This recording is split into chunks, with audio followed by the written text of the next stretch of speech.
Hey everybody, it's been a while since I've posted anything to the YouTube channel.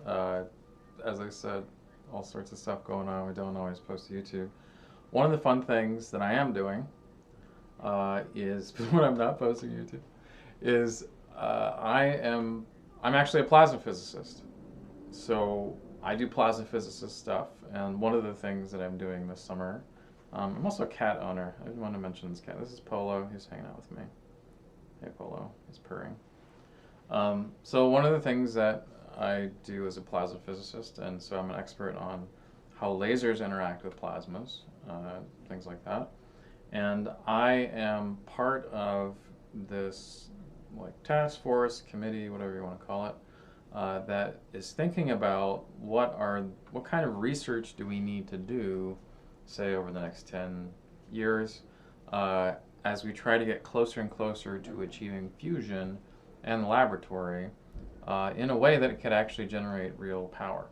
And so I'm part of what's called the Department of Energy's Inertial Fusion Energy Basic Research Needs Committee. I'm not like leading it, I'm just part of it. But today we're having an all-day Zoom thing, which is most of it's open to the public actually.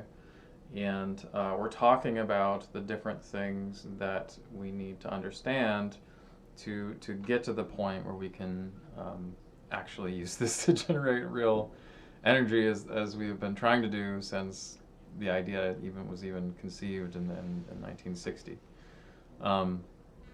So here I am on Zoom. So this is Tammy Ma from Lawrence Livermore Lab, and Ricardo Betty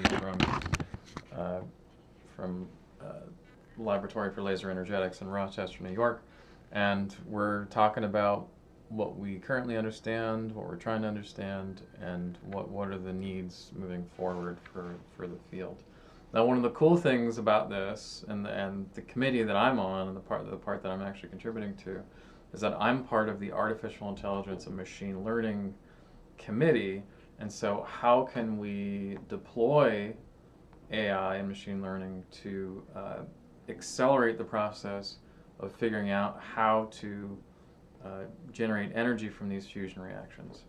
And so we have a little report that we're writing up. We're going to make a presentation in the conference. And that's the part that I'm kind of contributing to. And one of the biggest needs, by the way, on the topic is that we need more people who's studying physics, more people who's studying all engineering, optical science, to have more experience in artificial intelligence and machine learning. And we need them to stay in the field, because otherwise we might not be able to use this to generate energy like we hope to. So that's one of the things I'm involved in. I'm excited to share it with you all. And hopefully we can get closer to fusion. So one last thing before I go, which is that last year, the laser facility at Lawrence Livermore National Laboratory did something amazing. So this is the National Ignition Facility, and for the first time, they got 1.3 megajoules of fusion energy out of an experiment that involved putting 2 megajoules of laser energy into this target. And so it's not producing more energy than what went in, but it's producing almost as much energy that went in. And no one has ever actually done that before. Like, not even the magnetic fusion people have been able to do that, to achieve that. And so that was a very exciting result. And the folks out there in Livermore, California are working as hard as they can to understand exactly why the experiment worked so well, and how can they do that again, and how can they do that even better. But that result sort of is basically what catalyzed this process of thinking about the future and what are the research needs, and how can we think seriously about fusion energy from lasers, essentially. So you might want to take a look at that. I'm going to put the link below in the description if you're curious to learn more.